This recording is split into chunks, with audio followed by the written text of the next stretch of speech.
I think that the community appreciates you advocating for safer streets and making sure that it doesn't happen to anybody else. That said, yeah, I'm 100% committed to Vision Zero and enacting it next year and modeling it after New York City. And I think that we can and will strive for driving those numbers down dramatically. And I'm on the record here saying that we will do it, and you can hold me to that. And that's my answer, as clear as it can be.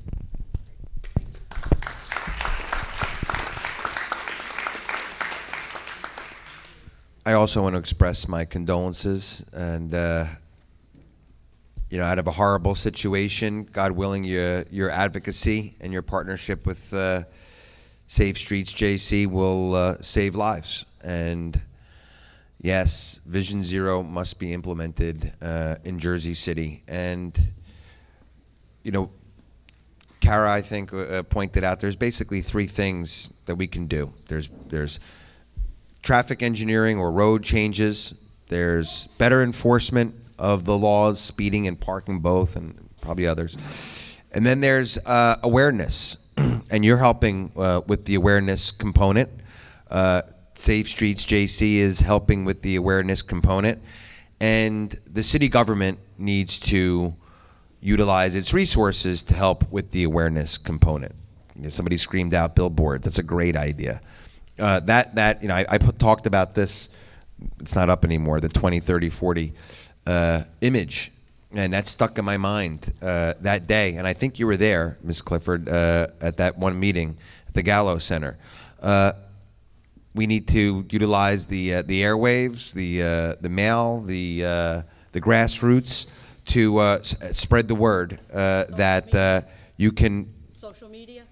There you go, absolutely. Facebook, Twitter, all of that to spread the word that, because I don't think people realize, you can kill somebody. And that's why, those who advocate for Vision Zero say they try to avoid the word accident, right, and say it's a crash because we're emphasizing the avoidability of it.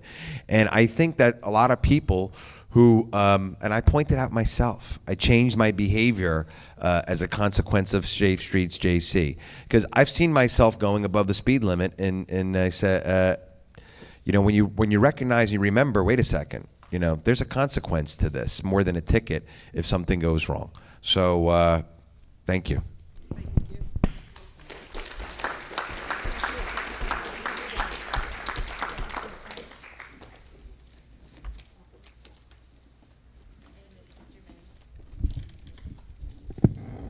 Thank you. Thank you guys for being here. Really appreciate you coming.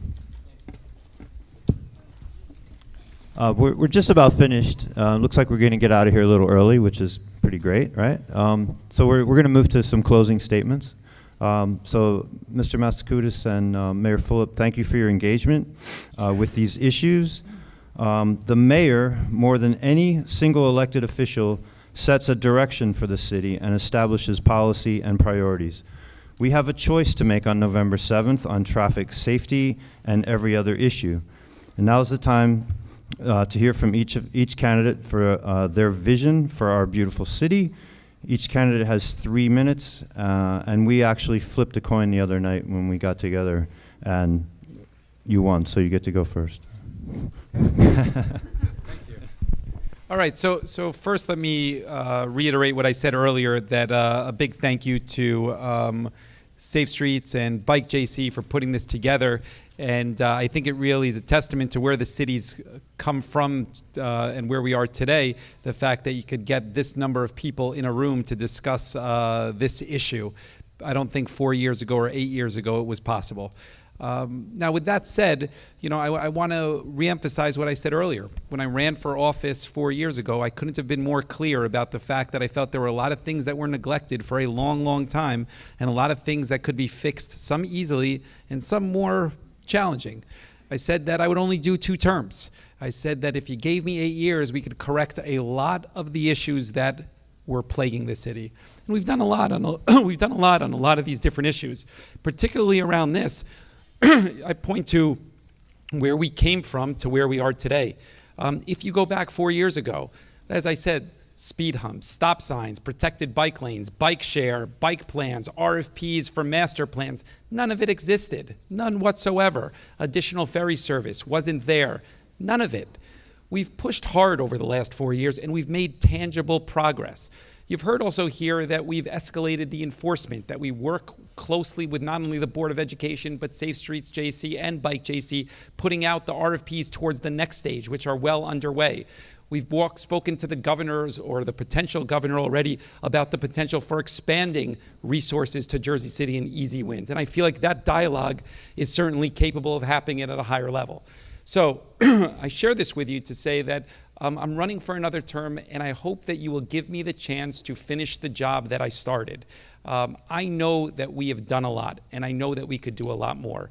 And we're going to continue to drive forward with Vision Zero, as I said, and most importantly, restructuring government so that you have a better resource as it relates to transportation issues, traffic issues, pedestrian issues, bike issues, and vehicular issues. So that hopefully, you know, there'll never be a debate again where you have families coming forward and saying that my family lost somebody due to traffic issues.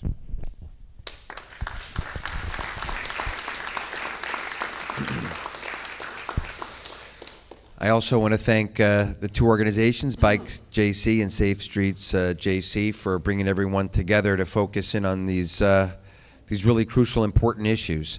If I'm lucky enough to become mayor, I could tell you that there'll be something I focus very closely on.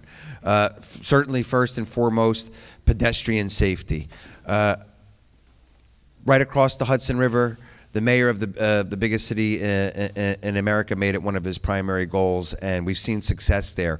We have to achieve the goal of 0 fatalities in Jersey City on our streets, and we can do it through very reasonable tools. One, we have to make sure that there's greater awareness. We just talked about it so that people understand the consequences of reckless behavior behind the wheel.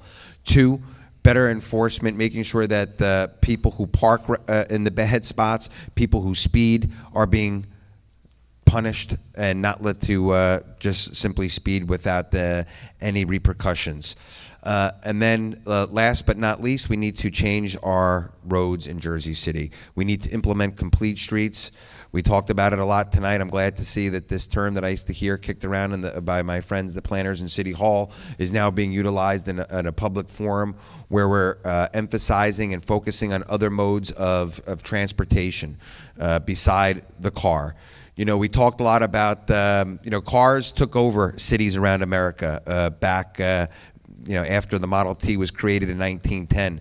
And, there's still talk about bringing another roadway through down the 11th Street Viaduct. I know there's a lot of people who push for that. I think that's not something we need in Jersey City. There's been, people have pushed for new parking garages without getting input from the public.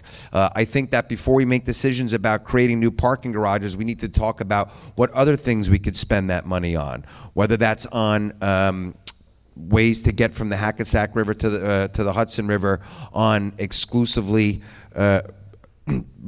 methods of ingress and egress that don't allow cars, but where people can run, walk, and bike.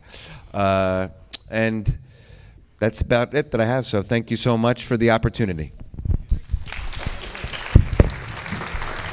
Great, thank you.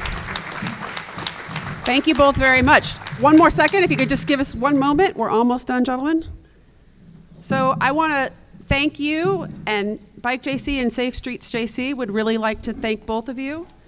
And thank you, all of you who came, and a special thank you to our folks who made long trips representing their loved ones here today. We really appreciate you coming together and helping us time and again. Thank you. We couldn't do it without you.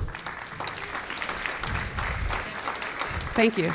So we heard each candidate tonight talk very thoughtfully and in depth about each of these questions, which we really appreciate the attention that they took. And we heard each candidate commit to finally making traffic and transportation safety and access a true priority for the next mayoral term, which is great. We are happy for the work we've already done together and excited to partner with you to keep achieving these realities. And we're happy that you've committed to keep working closely with us. So thank you very much for that. So at this moment, our final announcement, Patrick has 2 quick final announcements, and then we're done. Cool. Just if you guys want to stay in touch with these issues that we've been talking about all night, please sign up at the back of the room at the table on the left as you're walking out, where someone's waving their hand back there right now. Thank you. Also, on the right-hand side, we have printouts. We actually did a survey that we sent to all of the city council candidates because they're being elected now as well. And we asked a lot of these very, very similar questions. Tony Borelli's holding up copies right there. Take a copy with you. There's some for each ward. There's some for the at-large candidates, so you can read what their answers were to these questions as well and help you make decisions about your council vote. And those surveys are also going to be on both of our websites by the end of the week, so you can read them there as well if they run out of copies. We talked about Grand Street. There's flyers there for the next workshop for the information about the Grand Street things, and there's also a Bike JC letter of support to your council person for Grand Street as well. And don't forget to vote on November 7th, all right? Thanks a lot, everybody. Thank you.